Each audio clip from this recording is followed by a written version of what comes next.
Hello there, my name is Martin Henley. This is the Effective Marketing Content Extravaganza, and if this is your first time here, you could have no idea that I am on a mission to give you everything you need to be successful in your business, providing, of course, what you need to be successful in your business is to know more about and be implementing more efficiently, enthusiastically, and effectively sales and marketing in your business, which is, of course, what you need. You need more customers more profitably. So what goes on here is I'm giving you everything I know about sales and marketing on a Monday. That's the series. On a Tuesday, I pull in anyone I can find with experience to share that's going to be useful to you if you are looking to be more successful in your business. Every other Wednesday, Melanie Farmer comes through. We look at the marketing news. We speculate wildly about what that might mean for you in your business or your marketing life, your marketing career. And on the other Wednesday, I review so you don't have to. On a Thursday, I'm here thinking out loud. And on a Friday, we are here reacting to the very best and the very worst of marketing content on the internet. So if that sounds like it might be interesting or useful, please tell me it sounds interesting or useful, because we're only here to be interesting or useful. Now would be the very best time to like, share, comment, subscribe, get involved, because that will give us the motivation to continue on this epic journey. So if you are tuning on the day this goes live, it will be a Friday, which means we are reacting to the very best and the very worst of marketing content on the internet. And by we, I mean myself and the wonderful Russ Johns. Good evening, Russ Johns. Happy to be here, Martin. Thank you so much for the invitation. Appreciate you. I'm so happy to have you here, man. So we like to start these things with a boast. Is there anything that you've achieved since we last saw you that you'd like to have a little boast about? I've created a few funnels and a few free courses for people if they're interested in learning about lead generation or podcasting. You can always check it out. So just hit me up at russjohns.com. Excellent. And I think my only boast is that I've managed to get you involved now for a second time to react to the very best or the very worst of marketing content on the internet. So I'm really, really pleased to have you here, man. Thank you so much. Let's roll the dice, shall we? Well, literally, we're going to roll the dice. So for people who don't know, there is a randomized aspect to this. We don't know what we are going to be reacting to, so it's going to be a true reaction. What we do is we've got a list of 6 potential things that we can react to on a list. We roll a dice. We look at the one that refers to that. So what I need you to do, Russ, is I need you to be humming the theme tune to Jeopardy while I roll the dice, and we will see where that goes.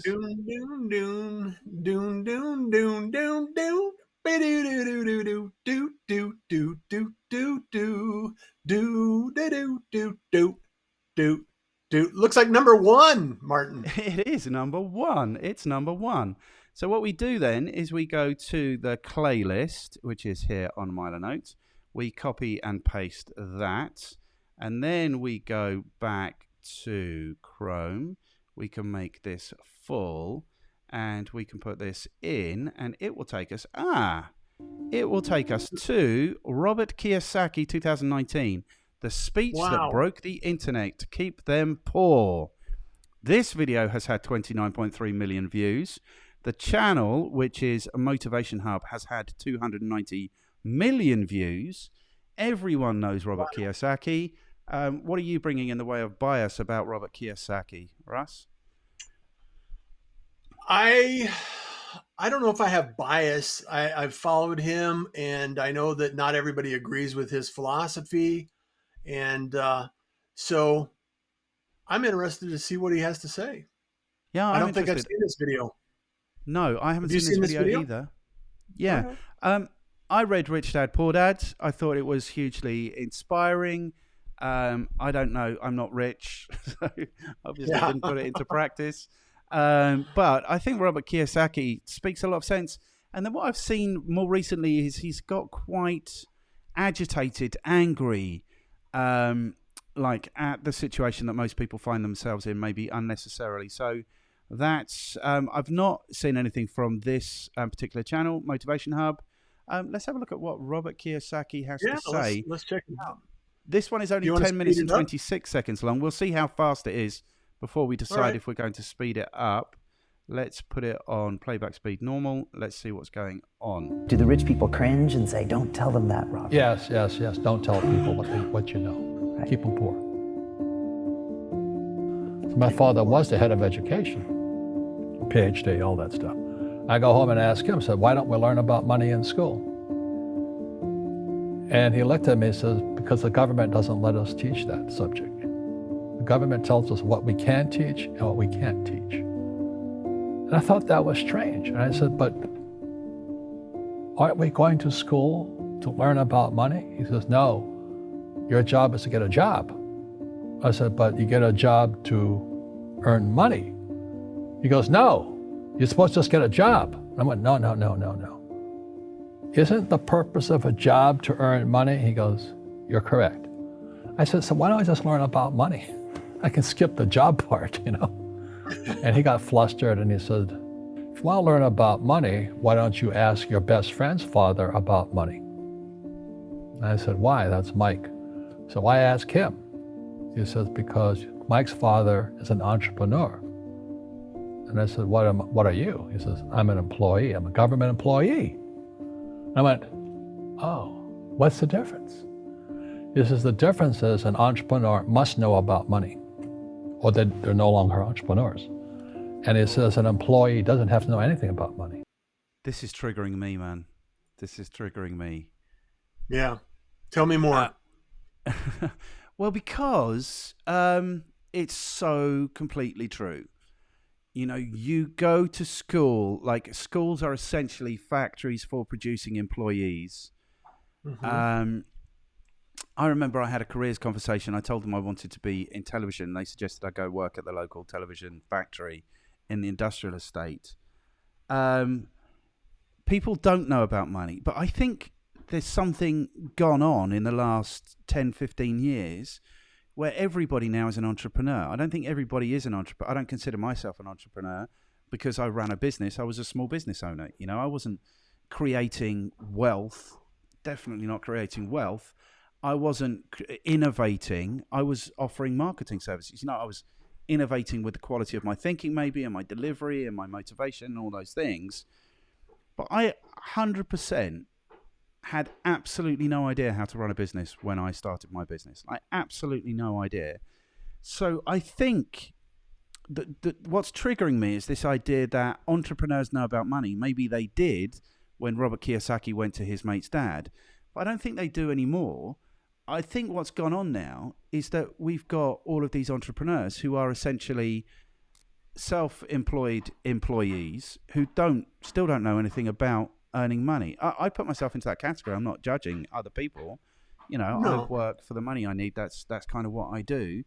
I mean, I'm not enslaved. I'm not employed by the government. I'm not, you know, any of those things.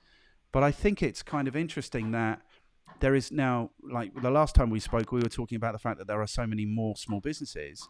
But I don't think they're successful small businesses. I think they are quite often really challenged businesses because they don't understand the very basic thing about being in business is about having a customer. Doesn't matter how great your donuts are. If people aren't buying them, you're not in business, you know? So, yeah, these are the kinds of emotions that are coming up for me. What are you thinking? Well, you brought up a great point because there are business owners, and business owners, they develop a product or a service and they sell that product to an audience. Entrepreneurs are the ones that are actually leveraging other people's skills and finding a market or developing a market that allow that expansion to take place. And, you know, freelancers, the solos, the coaches, you know, people that are providing that service are more, I think, in the model of a freelancer, like they create their own job because they don't want to necessarily work for a corporation. So they have the independence and the freedom to change their schedule, but they don't have the independence of working when they want because they already have somebody else working on their behalf. So, you know, there's a graduating class of people that have businesses, and then there are the entrepreneurs that have businesses, multiple businesses, and they're leveraging that business to provide income when they're not working. Yes. Now, I've lost count of the amount of people that I've been introduced to who have described themselves as an entrepreneur only for it to transpire that they are actually a freelancer.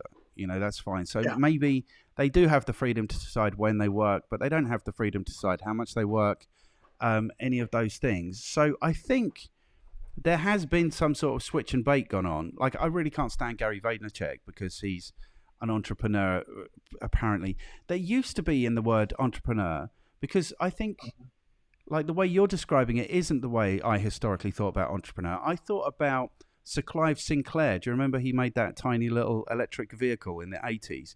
He was an entrepreneur because he created a new way of adding value. So there used to be it used to be like a huge element of innovation and risk. That's what made you an entrepreneur.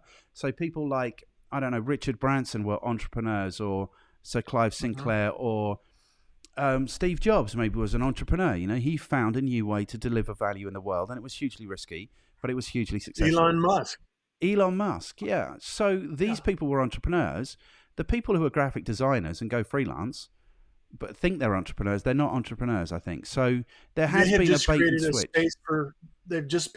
They've created a space for their work. Yes. Their creative work. Because they're not working for a corporation doesn't mean they're entrepreneurs. It just means that they're working for themselves in that capacity. And I fall in that category too, because I develop websites and podcasts, and I coach people on different things, but I'm not creating something new that expands the market into a new direction or creates a new market for anyone. So I'm not really considering myself an entrepreneur in that respect. And I'm not either. And the thing is, there is absolutely nothing wrong with being a freelancer, and there is absolutely nothing wrong with being a small business owner. You know how I feel about it. These people are the backbone of economies. You know, they absolutely are. But to be describing yourself as an entrepreneur when that's not what you are, I just don't think is useful. Do you know what I mean? It's like, for example, I started my sales career cold calling, and they told me I was telesales. I wasn't telesales, I was telemarketing. You know what? And it would have been much better for my psyche if they just said, look, as part of your job, you're going to have to do a fair amount of marketing, and that's what you're doing on the phone. And it's not telesales, because you're rarely going to find someone who's going to buy something. It's marketing, you know. So I just think that there's something more useful in describing people as what they are than as what they're not. Okay, so this is triggering me. Let's see what the amazing Robert Kiyosaki has to say about this. Are we happy with the speed? Could it go a bit faster or not necessarily? I think it could go a little bit faster. Let's try it at 125. Let's try it at 125. Okay, good. The government will take care of them, the company will take care of them. So I'm all confused. But I took my dad's advice and I trundled over to Mike's father's office and knocked on his door, and I said, hey, I'm here, 9 years old. Teach me about money. He says, beat it, kid, you know. But that's where this story of Rich Dad, Poor Dad started. And finally, through persistence, my rich dad started teaching me about money on one condition. And that condition was he would never pay me. He says, the moment I pay you, you think like an employee. He says, that's the trap. Entrepreneurs work for free. And now I'm 9 years old, my head's going cracking in half. He says, you never want a paycheck. You understand that, kid? I said, okay, I got it. And he says, well, how do I make money? He says, that's what entrepreneurs figure out. It's like, so how do I learn about money? So he would just break out a Monopoly game board. So I would work for free. I'd pick up cigarette butts and get hotels and restaurants, and I would clean and do menial tasks. And as I got older, I started getting into office work and marketing and accounting, and I was an apprentice basically, but I always worked for free. And he would teach me about money. But the way he taught me about money was playing Monopoly. And I finally one day I got upset. I said, well, when are you going to teach me about money? He says, what do you think we're doing? We're playing Monopoly. He goes, no. What do you think we're doing? It's like the wax on, wax off thing from the Karate Kid. Yes. I was just thinking that exact same thing. It's like, we're not teaching the lesson. We're teaching the lesson about the lesson. Yes. We're playing Monopoly. He says, what do you think we're doing? So I don't know. I'm teaching you about money. And then that's when, you have one greenhouse. He says, there's many formulas for great success in money. There's thousands of them, but one of the best ones found on the game of Monopoly. It still is today. 4 greenhouses, 1 red hotel. I said, what? He says, one of the greatest ways to acquire great wealth is playing Monopoly in real life. 4 greenhouses, 1 red hotel. Well, is that all there is? He goes, that's it. And he says, what do you think I'm doing? And I went, I don't know. So then he took me out and he showed me his greenhouses. And 10 years later, when I was 19, I was now in school in New York. And I come back to Hawaii, and Rich Dad had bought the biggest piece of land smack dab in the middle of Waikiki Beach. And when you go to Waikiki Beach today, you'll see the Hyatt Regency Hotel. That was his hotel. Just like the game of Monopoly. Just like the game of Monopoly. Acquired assets and they became bigger assets. He just kept what's called an assemblage, because that property wasn't that big at the time. So he had to buy out all the small guys. Because Waikiki was a little dirt water little town. So he'd buy out this shop owner and buy that shop owner. And it took him a while, but he finally assembled this large piece of property. And then he and Hyatt put up this giant hotel. And it just sold for $800 million. So that's how I learned about money. Right. So the other thing that occurs to me is why, or one of the questions I ask myself is why I'm not rich. Because I don't believe in it. I don't believe in having money for the sake of having money. Like I saw a Jordan Peterson clip today, and it's like everyone says they want $400 million. Well, I don't. And then he's like, in his very aggressive way, you couldn't handle $400 million. You wouldn't have the responsibility, the blah, blah, blah, blah. All of that, I don't want it. I really don't want it. You know, all I'm interested in having, seriously, and I think this is true of most people, is to be free of financial stresses.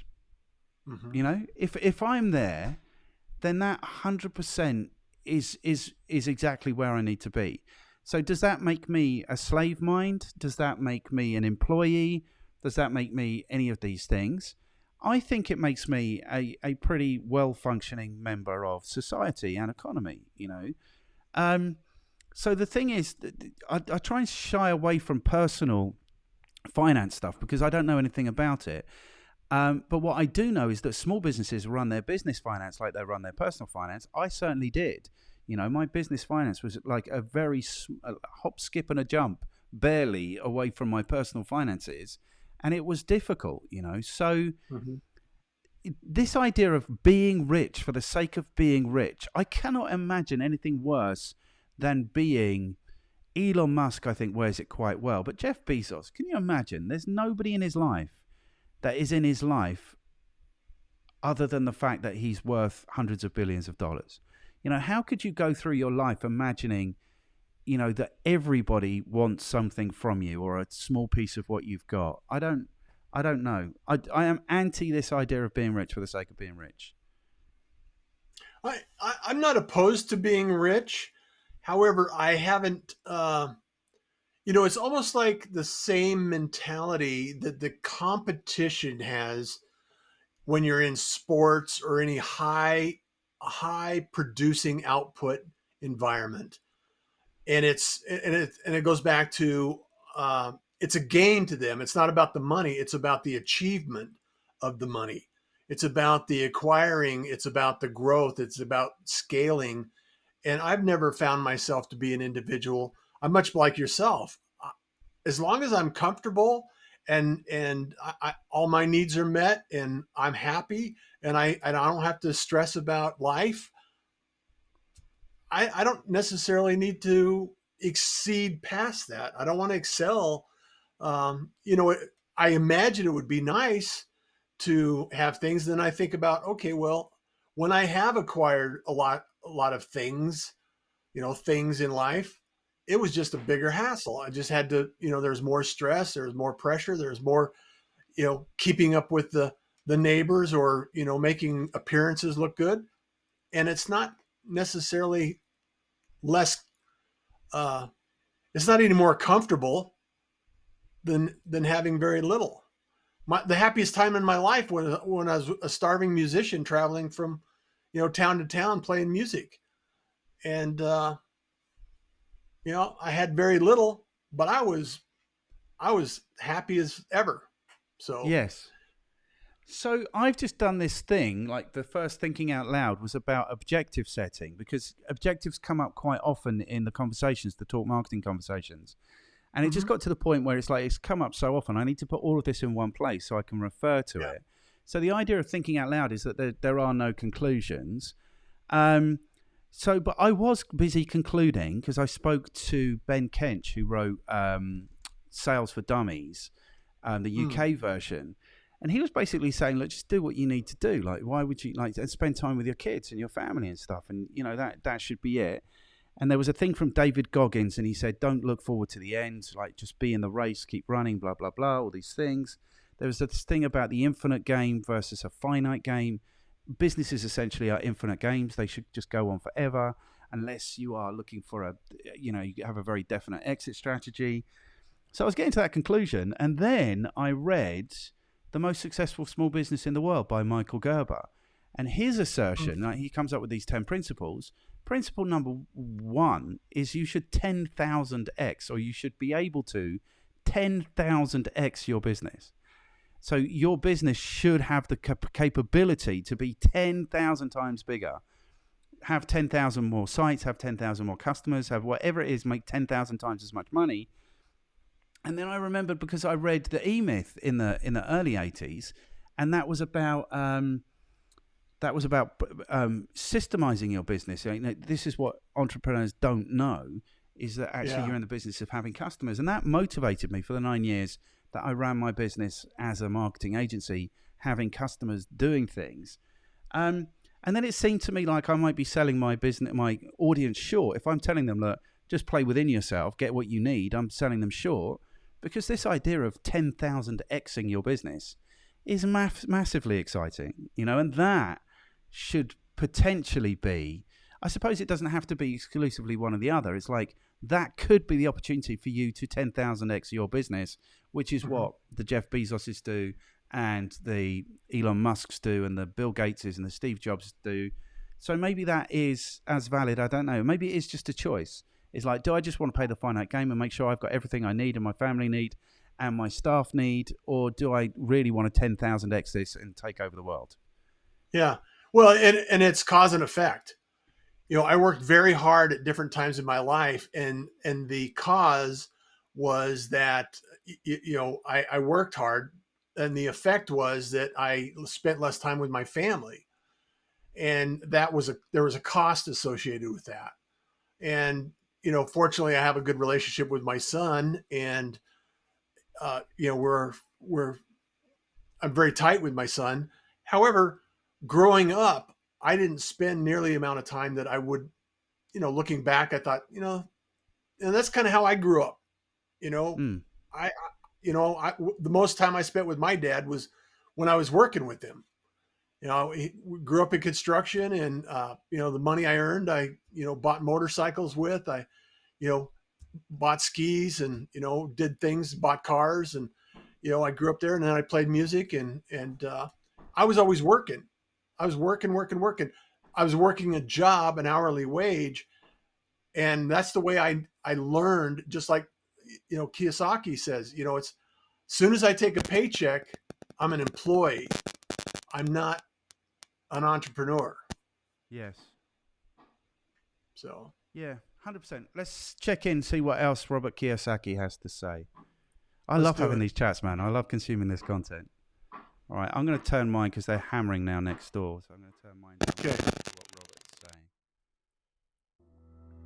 I've had financial crashes. I've had people stab me in the back, but they're all good because I grow from it. That's spirituality. Right? People who are afraid of making mistakes, like they teach in school, they don't ever grow, because spirituality is there's good and there's bad, there's right and there's wrong, there's up and there's down. Most people only want to be right. They only want to be positive. Well, you can't have that. That's not reality. Well, I wasn't poor by most people's standards, but I came from a family with a poor attitude, if you know what I mean. Because rich, poor, middle class, poverty starts with a fundamental attitude. Poverty is passed on. It's taught in your families. And middle class is taught in families. And so the people right now who are sitting at home, who are struggling financially or worried about money or unhappy, they may be making a lot of money, but unhappy with what they're doing, it was probably taught to you. Your super ego was taught, get a job, work hard, or you'll never be rich, or the rich are evil, or whatever. So the school system will never teach you about money. The school system was designed to teach you to be an employee, which is important, or a doctor or a lawyer, a specialist, but never about money. And what most people lack is real business knowledge, like accounting, like debt, like taxes. You got to know that stuff, but they don't teach it in school to anybody. So, and then when people ask me, how did your rich dad learn this when your poor dad, a Ph.D, didn't? And the answer is very simply, my rich dad was my best friend's father. His father died when he was 13. So rich dad had this family business at 13 to run. So he had to drop out of school, which was his blessing.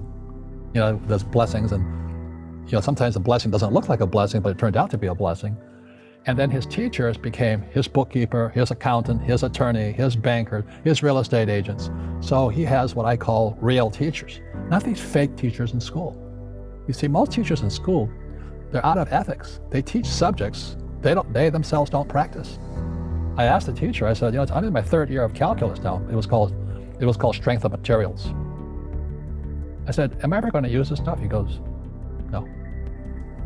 You know, I said, why do you teach it? He says, how's it get paid? I said, do you ever use it? He goes, no. And that's why, you know, you have to, in life, one of the things I suggest to people, you got to find a real teacher versus a fake teacher. And a fake teacher is somebody who doesn't do what they teach. We're not commenting much, man. We're not reacting much. It's genius what he's talking about, man. It is absolute genius. Turn your mic up. The thing is, the education system is so far out of whack with actually what's required of it. Turn your mic up, Martin. Turn my mic up. Good, thank you. Bless you. Right. Are you not hearing me when the mic's low? No. Okay, good. All right, that works. It's down too far. So, but I didn't hear the pounding either. I didn't hear the construction.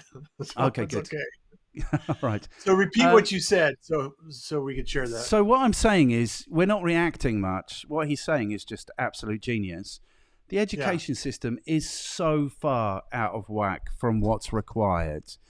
What's occurring to me is maybe there needs to be this element of jeopardy. Like, we're not going to teach you, you have to work it out yourself, so that when you are the entrepreneur, the business leader, the employer, whatever, then you have the resilience because you've learnt it yourself. Maybe cleverly that's the premise, the idea, but it's not. You know, the education system hasn't changed in the last 100 years since schools were somewhere you put your kids while you go out and till the fields. You know, it hasn't changed in all of that time. Could they, so he's talking about fake teachers, could teachers actually teach entrepreneurialism? No, but they could teach them something about taxation. They could teach them something about, I don't know, employee law. They could teach them something about innovation. You know, so the education system could be much more interesting and useful. Well, think about the idea of teaching students how to learn. Critical thinking, communication, relationship building, marketing, media. I mean, compared to when we were born, you know, I'm a little older than you are. And, you know, the only thing we had, you know, to play with were sticks and stones. And, you know, it's like a lot of these kids growing up right now have an iPad in their hands as soon as they're born. And the next thing you know, there's resources, global resources available. So if you're taught to learn, you can go explore, and the curiosity will allow you to learn what you're interested in learning. And it's not back to the fundamentals, which are important, but it's the basics that you can actually achieve in your early years, you know, writing, reading, math, a little bit of basic skills, courtesy, you know, manners, and you know, getting along with each other. But learning how to learn, I think, is going to be more critical as we move forward in the future. Yeah, 100%. And this is a bugbear of mine, because when I was at school, I was that leery kid that was always disrupting the class, making people laugh, getting ejected, blah, blah, blah. No one said to me, you know what, Martin, all of these innate skills that you have, getting people's attention, making them laugh, making friends, these are going to be really useful if you decide to have a career in sales. But if you could just tone it down now a little bit, that would be really cool. Like, I was actually pilloried for the way I behaved. But it's something like, because I've looked at it, it's something like 30% of people in who are employed in some kind of sales, customer-facing, relationship kind of situation. And we get turned out of school, and not a second of the curriculum has been in that. You know, maybe in the UK, by the time you get to 17, 18, you might do A-levels. Maybe then you might get some sense of psychology or philosophy. I studied philosophy, thankfully, so that gave me a kind of an idea of the history of the motivation of people, is the way I kind of think about it.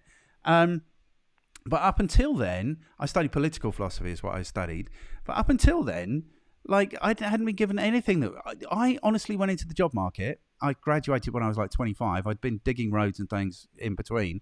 But when I went into like the postgraduate job market as a salesperson, I didn't really know that sales existed as a career. And that frazzles my mind because 30% of the working population are in some kind of relationship role, sales, customer service, retail, you know, all of these things. And there isn't a second of the curriculum dedicated to this thing. It frazzles my mind. Yeah. What's the most favorite job you've had that didn't necessarily pay anything and didn't have a future, but you really enjoyed it? Well, between being ejected from sixth form college and finally going back and getting my A-levels and then going to university, I was digging the roads. And that was such an amazing job. I mean, we were getting paid reasonably well for it, especially if we did nights or something. But basically, it was the 80s. So there was the back end of the 80s. So there was no health and safety. We used to have these yellow high-vis jackets, but they were covered in tar. So they weren't high-vis anymore. And we'd have them tied around our waists, like because it was like we had to have them. So there was no health and safety going on. And we would just turn up. The wagon would pick us up at whatever, 6 o'clock in the morning. We'd get in, go to sleep. The driver would go collect the gear. We'd get on the job about 7 o'clock. Everyone knew their job. We'd pull off the jackhammers, like we'd be an hour and a half on the jackhammer doing the digging. Then we'd be doing the tar. We'd be done by 12 o'clock or 1 o'clock. Then we'd be knocking on people's doors, asking if they want their driveways done. It was such an amazing job. And that might be the best job I've ever had.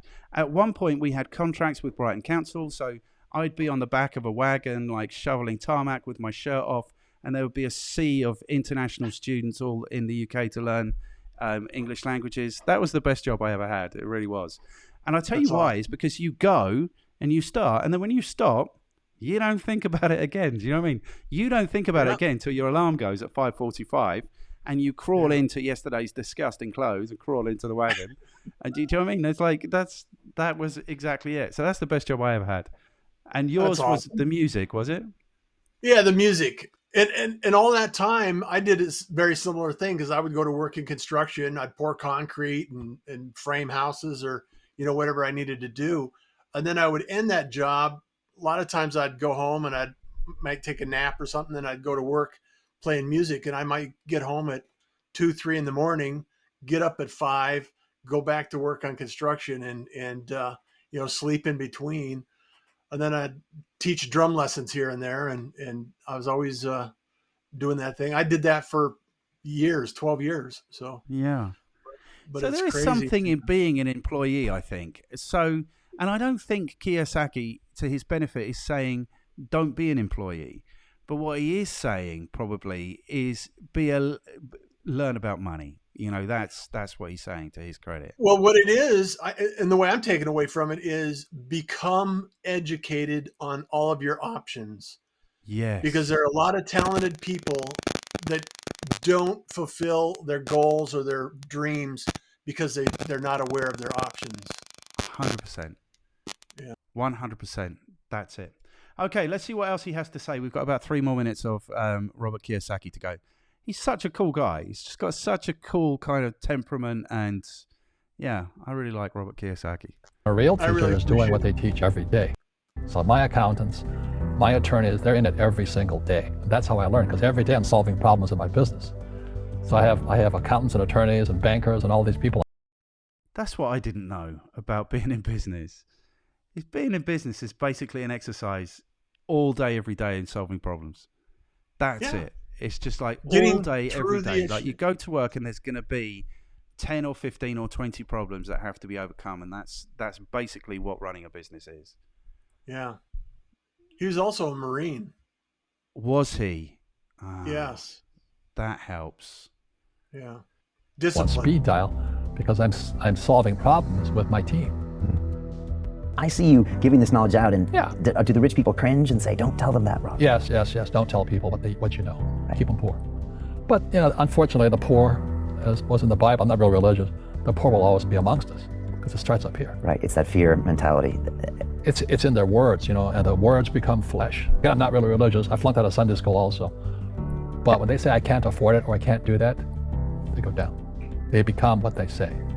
My Ph.D. dad, he says, "What do you think I am, made of money? I can't afford that." And my rich dad would say, that's why he's poor. Poor people say, I can't afford it, I can't do that, I don't have time. Because it's an escape. It's an escape. You know what I mean? It's easy to say, I can't afford it. And your rich dad used to say what instead of "I can't afford it"? How can I afford it? How can I do that?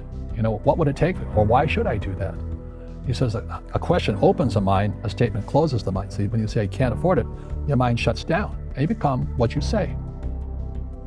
Rugby is a team sport, but so is soccer. The rules are different. And other people are golfers. They play by themselves. And so everybody's different. So my game financially is business, number one. Second is real estate. So what I say to young people is, you find your game. Yeah. Okay, good. Find Such your a game. huge find your game. Yeah, that's the key, isn't it? And it actually Yep, sorry. There's no right answer, right? No. There is no right answer. And if you don't, like me, you don't fancy having a lot of money for the sake of having a lot of money, you don't have to have a lot of money. Do you know what I mean? You just have to find your game. I absolutely love doing this stuff. Like, I think there would be some poetic justice in YouTube paying for my retirement, but they're nowhere near paying for my retirement currently, but I enjoy it. The other thing that's here as well is that he says entrepreneurs work for free, which is something that exists in that space between like freelancers and employees and those sorts of things, because you're quite often told never work for free. The thing is, if you're working for free, I suppose you're working 100% on your terms, and if you're working for a wage, then you're working 100% on somebody else's terms. Yeah, this is so interesting to be thinking about this today. Yeah. I think that also, going back to what you're saying, you're not there for the sake of making money. However, I think that you bring huge value to the community, and whether it's YouTube or whatever community is necessary. The pirate went away. Come on back. But if you think about the exchange of value, and value can mean a lot of different things to different people, and it's depending on how you see it. Just like he was saying, the poor person will think we can't afford that, and the business owner or the entrepreneur or even the freelancer will figure out, well, how can I do it? Because I know, having your experience in the creative space and in sales, you're always looking at objections. How do I get past those objections, whether they're someone else's or they're your own objections? How do I get past that? And I think that's really the game of life. It's like, how do I navigate through this maze of challenges where I'm in right now? I don't have any money. I don't have any resources, and I need to get to this other place. What needs to take place in order for me to accomplish this goal? So, you come up with a solution, you come up with a plan, you execute, you make it happen. And I'm sure that you've done that many times in your life. And it may not necessarily mean, multi-millions, but it means that you made progress, you made changes, you made it past those challenges. 100%. And okay, so now what I'm seeing is that there is a big option. You either play your game or you play somebody else's game. You either actually square up to those challenges all day, every day, or you just go to work and you take a salary and you suffer. Like, so if I can't afford, I'll never be able to afford, there you go. There's my resolution. This is what But the upside is. But here's the upside, Martin.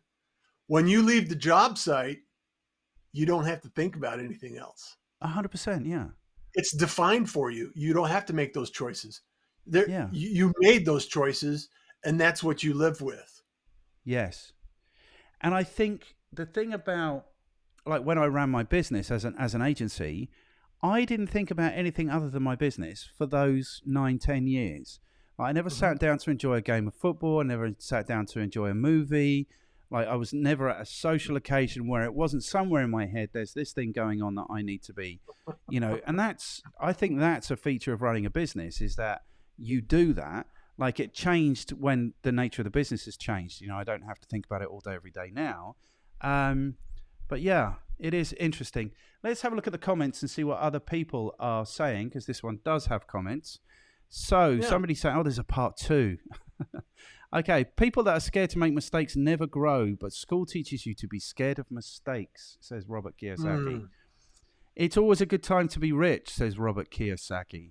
The difference between the master and the novice is that the master has failed more times than the novice has tried, according to Koro Sensei. Mistakes are fine as long as you learn from them. My father told me this at a young age because he made a lot of mistakes in his life. One of them made our family bankrupt when I was 9 years old. It was the best mistake he made in his life because it made him a multimillionaire by teaching him that nothing good is made without putting in hard work. If you don't put in the work when the opportunity arises, you will not be as prepared as you could be, and hence diminishing your chance of success. I love how he says rich, middle class, poor, and poverty starts with an attitude. So true. I honestly think that is the truest thing that he said in that video, is that it's an attitude. This was brilliantly put together. I've been following your videos for months now. These are good videos. Strive not to be a success, but rather to be of value, said Albert Einstein. Did he really say that? Why would he have said that? He's a physicist. I don't know. Anyway. I don't know. Yeah. Well, I thought it was a great video, and I've always enjoyed his perspective. Yes. Anytime we can learn from some of the experiences of others is a great opportunity. So 100%. Take it for what it's worth. Yeah, and I think that's the valuable thing, isn't it? It's like you don't have to learn mistakes; they're all written in books. You can go and now they're increasingly in videos. Okay, excellent. Well, I am glad we took the time to look at this piece of content today, because this is, I think, it's just really interesting and useful to be thinking about these things. And if it causes somebody's synapses to fire, like they've been thinking about wrong, they don't have the right attitude, all of these things, then they're very practical. I would 100% recommend everyone goes read Rich Dad, Poor Dad. It's a hugely motivating and interesting book. I think the thing about Robert Kiyosaki is that you don't have to sell your soul to be stupidly rich. I don't think that's his message, like it might be with Gary Vaynerchuk or someone like that. His message is like, you should know much more about money, and 100% you should, especially if you're running your own business. That's what I'm kind of taking away from this little exercise this morning. I also, the thing that I took away from it is the ability to get mentors in your life, people that you can learn from without having to go through the experience by yourself on your own, and fail repeatedly, be the master, and just understand that there are so many resources out there that you can learn from, that you don't have to do this alone. 100%, you don't have to do it alone. And I think that's one of my issues in my life, is I've never really had a mentor.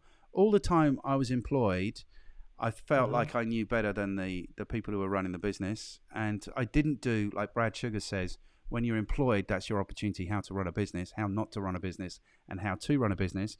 I wasn't busy doing that. I was busy thinking I knew better than everyone, which made it really difficult when I came to run my business. So I think that's really valuable. I wish, I've never had a mentor, but I wish I'd had a mentor in my life. That would be one of the changes that I would make if I could go back and do things slightly differently.